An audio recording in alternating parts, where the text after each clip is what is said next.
salaamaaleykum wa rahmatullah yéen ñiy topp seen YouTube bi tudd Diine 4 TV ñoo ngi leen di nuyu baax jaar leen ñu dellu si tey ci ñaari rekk tur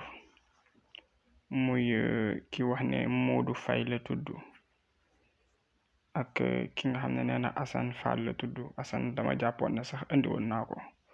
mais dafa mel ni gis naa mu ma koy fàttali tey bu ñu njëkkee jël Modou tabiam mu ngi nekk naari yu maanaam tabiam safara la kon moom jigéen gi gën ci moom ci wërsëg sax mooy gu nekk ngelaw tabiam safara la étoilam di sams maanaam di jant mu bàyyi ko xel sarax yi nga xam ne moom moo gën ci moom nag mooy lu mel ni moom Modou mburu baax na ci moom pain baax na ci moom laax baax na ci moom ñam bi tamit baax na ci moom mu bàyyi ko xel incha allah bu soobee yàlla li nga xam ne nag moom la heure yi étoilam di taxaw bu dee altine bi incha allah ci bëccëg gi étoilam dafay taxaw 11h bu demee dina dellu si waat 6h ci ngoon mu bàyyi ko xel bu dee mardi te mooy talaata dina ñëw taxaw 8h ci suba si bu demee dina dellu si waat 3h ci ngoon mooy 15h bu dee àllarba bu demee dina ñëw taxaw 12h te moom mooy midi benn yoon boobu lay taxaw ñu jëlaat beneen bis boo jëlee lu mel ni samedi dafay daal di taxaw 10h bu demee dina dellu si waat 17h ci ngoon kon ñeenti fan yooyu suñ Modou moom lañ jël mu nekk ci bëccëg gi buñ jëlee maanaam guddi gi heure yi étoile yi di taxaw boo jëlee lu mel ni da ngay jël lu mel ni vendredi ci guddi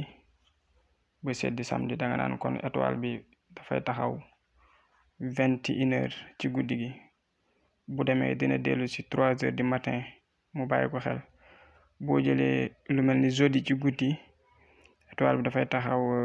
23h lay daal di ñëw taxaw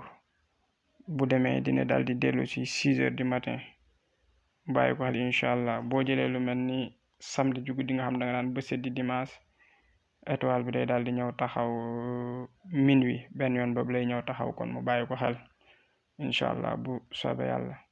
li nga xam ne nag baax na ci moom loolu mu di ko bind di ko jëfandikoo mooy tabbat yada abi lahabin wa tabba ma ama bu ko dee def 33 fois di ko boole ak xay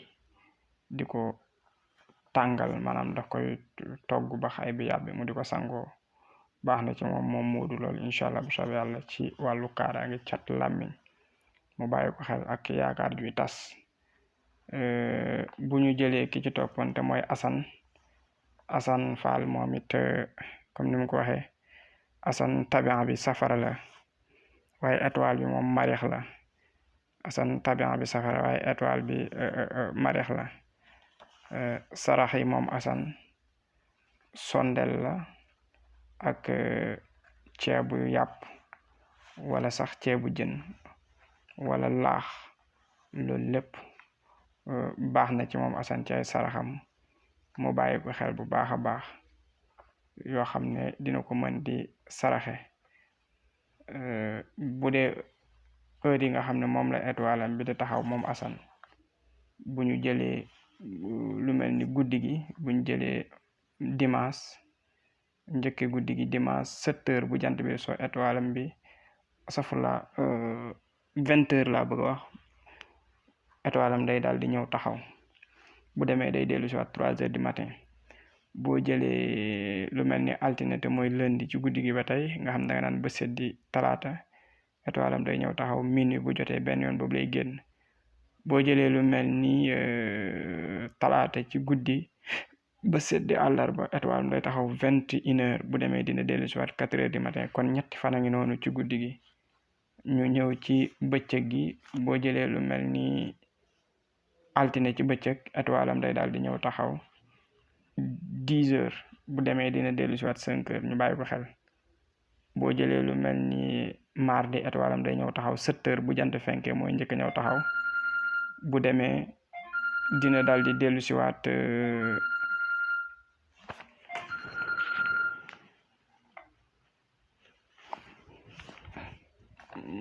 bu demee ñu jégglu tuuti bu demee dina dellu siwaat boo jëlee lu mel ni mardi étoile am day ñëw taxaw 7h ci suba si mooy njëkk ñëw taxaw bu demee dina dellu siwaat 2h ci bëccëg te mooy maanaam 14h boo jëlee lu mel ni àllarba étoile bi lay daal di ñëw taxaw 11h mu bàyyi ko xel bu baax a baax te bu demee dina dellu siwaat 6h kon ñetti maanaam fan a ngi noonu ci bëccëg gi ñu yokk ci benn rek kon lu mel ni samedi étoile am day daal di ñëw taxaw 9h ci suba si bu demee dina dellu siwaat 16h ci ngoon mooy 4h kon ñu bàyyi ko xel. bu desee ci lu dul lu mel ni sarax yi mu xam lu mel ni saar yi mu war a bind moom kon li gën ci moom mooy mu bind iza waqaatil waaqia bu ko dee bind nag aaya bu mu jot mooy li gën mu dugal fatiha ci biir bu jeexee mu di ko sangoo boole ko suufu marché suufu juma yàlla suñu borom mën na koo jàppandal lu baree bari incha allah yal na yàlla def jàmm ak salaam ci barke alxuraan jërëjëf.